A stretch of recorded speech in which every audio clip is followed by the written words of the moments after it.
Now we move slightly away from mind control here as we head to our next guest. Thomas and Anita Jensen had their 2 children taken off them in Denmark for simply homeschooling them. This was over 2 years ago. Since then, there has been attempts by the establishments to paint them as psychologically unstable. This has led to a ton of research where they've concluded that the system in Denmark is actually set up to steal children from parents, not to protect them. And I'm delighted to say that Thomas joins me now. So Thomas, firstly, thank you for joining me tonight. And I'll start by asking how you are. I can't imagine how tough this last couple of years must have been for you. No, it has been 3 years since we saw our children the last time. And it has been a horrible journey. First of all, the way that the system treats people, and then that your children are being taken away. And we fled Denmark, so we haven't had any contact except from the phone with our children, and that is extremely horrible. It's the things that you love the most, and they take that away. And also because it's based on lies, and they twist the truth and they make up stories. So it's really a hard thing to go through, but at the same time extremely educational, I must say. Yeah, well, when did you begin to research the kind of wider reach of this and conclude that this was happening to lots of people in the country, not just yourselves? Well, first we couldn't understand why this was happening, and firstly we got in contact with lawyers, and yeah, they would try to help us and all that, but it's tough to get through the system. But then we started to get in contact with other parents, and slowly the whole picture started to show, and we could see what was going on, how corrupt the system is, and that it's based on money they make. It's a big money machine. So after a short while, we could see this is institutional child trafficking. But it took some time to acknowledge that, and there was this cognitive dissonance that no, they wouldn't do things like that. But all the evidence, all the talks with other parents, they talk their own completely clear language. So we know what's going on. Yeah, well, that's one of the big things. That's the theme of tonight's show, is about mind control and so on. And one of the biggest things that I think mind control has done is convince people that governments and establishments and regimes wouldn't do certain things when there's a proven track record and history of them doing it. And this is obviously one of them. So what's the situation at the moment? You mentioned you don't get to speak to your kids apart from on the phone. So what's the situation moving forward now? Do you hold any hope that you'll get them reunited with you? Yes, I have. It has been a personal journey for me too, and I have. I was brainwashed myself, and becoming aware of that, I could let go of all that brainwashing and all those old habits and beliefs. So I believe that first of all, you can't use the system at all. So. It's other ways. It's about shining light on the situation, talk to other people, make them aware of what is going on.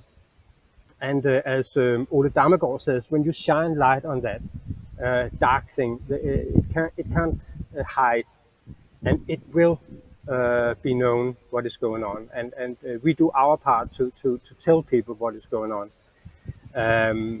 But we have lost family and friends. They are gone because they don't believe us. They don't believe that the system will do that. And especially Denmark and the Scandinavian countries, they have been exposed to I think a different, a special kind of brainwashing. What's it called? The energy level in those countries are so heavy and so low. Even the vibration of the Danish language is so low, and they don't have anything to believe in. All those values are gone, so it's extremely difficult to reach people. They have that blind faith in the government. But I think it's about like we are doing now, to shine a light on it, tell what's going on and what's behind. It's the money thing that they are making a lot of money the way they do it. And again, there is much bigger things behind that. And it's not just Denmark and Scandinavia, it's all over the world. And it's so important that the truth is revealed. And that's the way, because you can't use the system. No, I couldn't agree more. And on that subject, you mentioned about having lost family and so on because they don't believe the story that you're talking about. What's the reaction of other people, of people you might interact with now further down the line when you talk to them about this information? Are they receptive to it, or are they very much dismissive? A lot of the people that we got in contact with, they believe us, and we have joined different kind of groups that work for saving the children. Some of them still believe in the system. People in other countries, they have a hard time believing it, because that's not how Denmark is. It is the most happiest people in the world, which they are not. But they have this perception of Denmark that is totally wrong. So, but a lot of people have believed us, and they have been helpful. And but it comes as a surprise to most people. Yeah, I would agree. I think the perception, certainly I've always had, I've been to Copenhagen a couple of times, and the perception I've always had of Denmark is that it's quite an open and liberal country. Everything that you're saying very much says the opposite. One of the things that you hear a lot when you talk about anything alternative or any kind of story that doesn't sound, the norm that people would hear, you get people that say, where's the evidence? Where's the evidence? I want to see proof of this. Do you have any hard evidence that you could put in front of people that is undeniable of what's going on from your research? Well, there are thousands of cases in Denmark where you can go in and look at the reasons for why they are taking children. For example, if a newborn baby doesn't have that eye contact with her mother, that could be a reason. And where some doctors have said that person doesn't have any psychological issues, but they still say that they have. So yes, there are all those cases. They speak their own language. So there are lots of proofs. Lots of proofs. Well, with yourself and your wife, they tried to paint you as psychologically unstable, didn't they? And went down that sort of route. What was that experience like, trying to be painted as something? It was very hard for Anita to be called a bad mother. She has done nothing but good things for our children, and she has this enormous understanding of how our children were, and could they were special, and they are special, and every child is special. They were special in their ways, and she could see that, and all that she did was to help them, and by homeschooling them, and that knowledge that Anissa had about our kids, it gave tremendous results. They thrived, and but it's extremely hard to be called a bad mother, and I got more angry, and those bastards, I get them. But of course, I won't take a baseball bat and punch them in the head. That doesn't solve it. But no. You have to somehow let go of that, and what they say about you, it doesn't care. You know you're right, and we know that we are right, and we have done nothing wrong. On the contrary. So yeah, you have to reach that point, but it can be difficult. And I believe that some people never reach that point. No, I completely so they just agree. Fall down. Yeah. A lot of people would, and it's not something that you're built to deal with.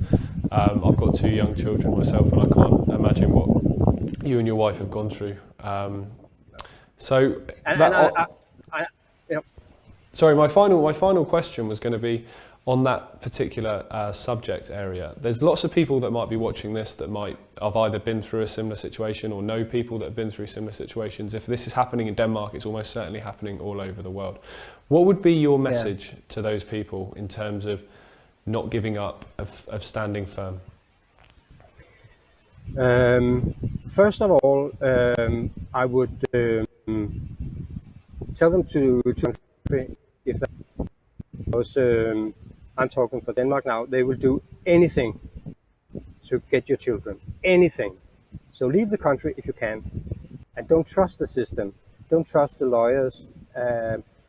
You can trust some of the lawyers, but they don't really do anything because they are afraid if they do too much, they will have their license taken or their jobs, and so it can be, they can lose their law firm if they do too much against the system. So it's important to get in touch with people who knows what is going on, and don't believe anything they say, and then they take it from there. I would love to get in contact with people and tell them, because it's also a mental thing. If you go down and you trust the system and believe their lies, you can wait till they are 18 or 23 or whatever. So okay. Well, we'll put some contact information. We'll put some contact information for you in the description of this episode, and if anyone contacts us, we'll send that over to you. So thank you very much for joining me tonight, and I hope that one day we can have yourself and your wife and your kids all on the show together when you're reunited. Thanks for joining us. We will be there. Take care. Yes, and thank you for letting me be here. Thank you so much. Thank you, Thomas. Anyone affected by Thomas's story, please get in touch with us at rightnow@ickonic.com and we will connect you with him.